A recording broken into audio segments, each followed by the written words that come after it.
منسوخ کرنے کے لیے اس سے پہلے یہ کیا چال چلی تھی، بڑی کامیاب چال بظاہر جہاد کو منسوخ کرنے کے لیے ایک معمور میں 90,000 دیا تھا نا وہاں، انگریز سے یہ کچھ کیا کرتا ہے،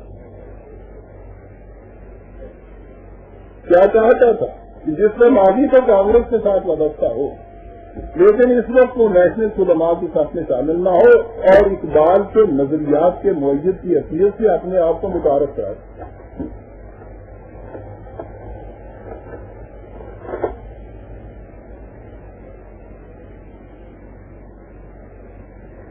مودودی صاحب چھوٹی عمر میں صحافت کے پیشے سے منسلک ہو گئے، اب ان کی داستان ان کی زبان،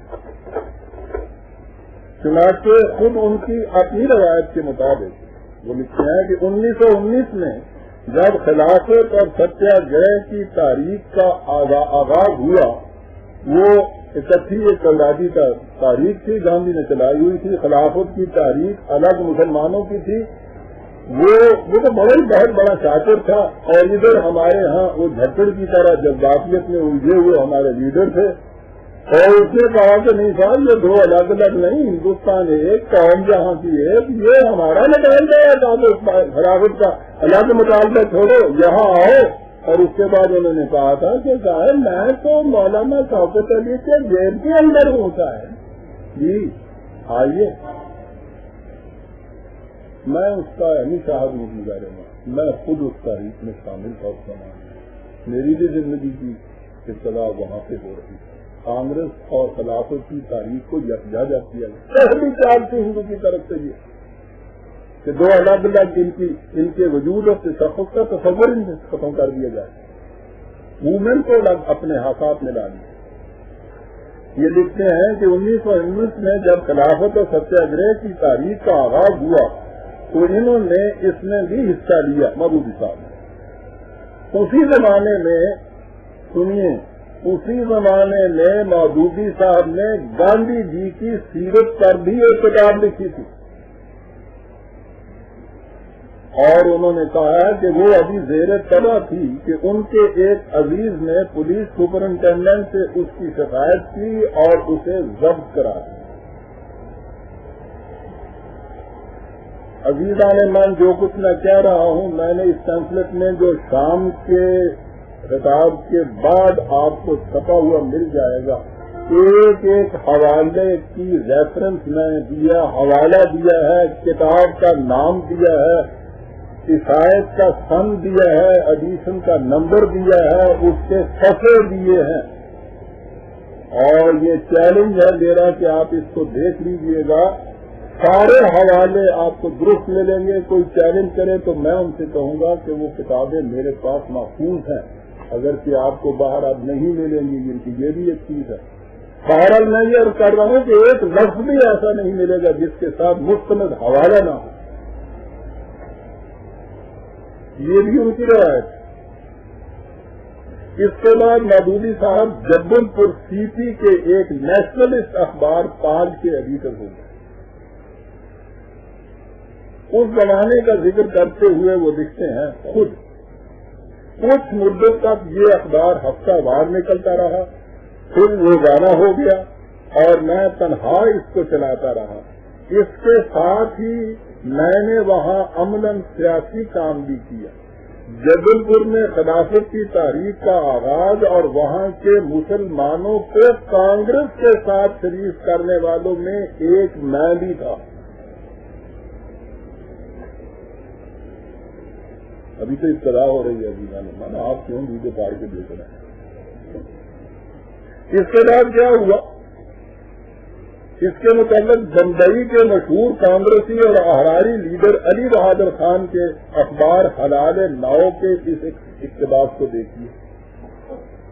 انہوں نے لکھا کہ 38 برس قبل جب جبل پور میں مولانا مودودی کے ایک مقالہ پر تاج کے پرنٹر پبلشر گرفتار ہوئے تو مولانا مودودی جو تاج کے ایڈیٹر تھے گرفتاری سے بچنے کے لیے یکایک دہلی روانہ ہو گئے، اور ان کے اس کھیل کی وجہ سے راکم الحروف کا مستقبل کچھ سے کچھ ہو گیا۔ جبل پور کے قوم پرست مسلمانوں اور کانگریسی ہندوؤں نے مجھے تاج کی عدالت سے اور میں نے قبول کر دی. یہاں سے میری صحافت کا دور شروع ہوتا ہے.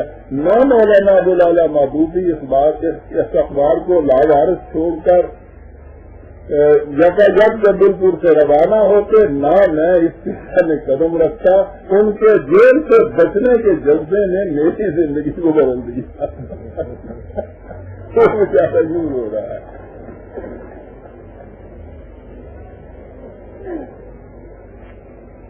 آگے چلیے. 1924 میں مودودی صاحب جو جمعیت علماء ہند کے اخبار الجمعیت سے وابستہ ہو گئے. یہ اخبار نیشنلسٹ کانگریسی علماء کا سب سے مشہور ترجمان مولانا احمد سعید صاحب جیسے اس کے ایڈیٹر کہلاتے تھے. یہ سربراہ تھے مفتی کفایت اللہ مولانا احمد سعید حفظ الرحمان رحمان. یہ تمام نیشنلسٹ علماء کا یہ ترجمان تھا. 1924 میں اس سے ایڈیٹر مقرر ہو گئے. 1929 تک اس اخبار سے وابستہ رہے. اس کے بعد جب اس اخبار کی مالی حالت خراب ہوئی تو وہ حیدرآباد دکن چلے گئے، جہاں ان کے برادر بزرگ محترم ابوالخیر مودودی صاحب ہر رشتہ تاریخ و ترجمہ سے وابستہ تھے. غالباً 1933 میں مولانا مودودی صاحب نے ماہ نامہ ترجمان القرآن کی ادارت کا فریضہ سنبھالا. وہاں یہ کانگریسی خیالات کی تبدیل نہیں کر سکتے تھے، حیدرآباد ریاست میں نہیں ہو سکتا تھا. تو چنانچہ انہوں نے اس رسالے میں ایسے مضامین لکھنے شروع کیے جن سے علامہ اقبال کے پیش کردہ نظریہ قومیت کی تائید ہوتی.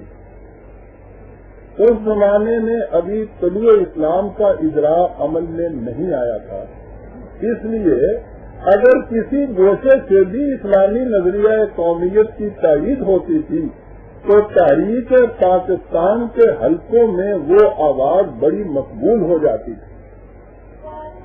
اس طرح اقبالی حلقے میں مودودی صاحب فکری طور پر متعارف ہو. یہاں سے ایک ایسے مرحلے کا آغاز ہوتا ہے جہاں اس ہیٹ مجلس کا نام بھی شریک داستان ہو جاتا ہے. اس کے لیے میں آباد سے معذرت خواہ ہوں، پیش نہ کرتا، لیکن اس کڑی کے بغیر یہ داستان مربوط طور پر آپ کے سامنے نہیں آ سکتی تھی. بس اسے اس کڑی سمجھیے، میں اپنے آپ کو یوں نہیں پیش کرنا چاہتا.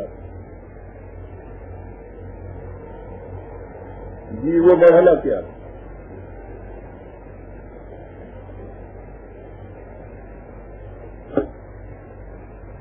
جب نیشنلسٹ علماء کی طرف سے مطالبہ پاکستان کی مخالفت شدت تک پہنچ گئی تو ضرورت محسوس ہوئی کہ کوئی ایسا آرگن ہو جو ان کی طرف سے اٹھائے گئے اعتراضات کا جواب خدا اور رسول کے ارشادات کی روشنی میں دے.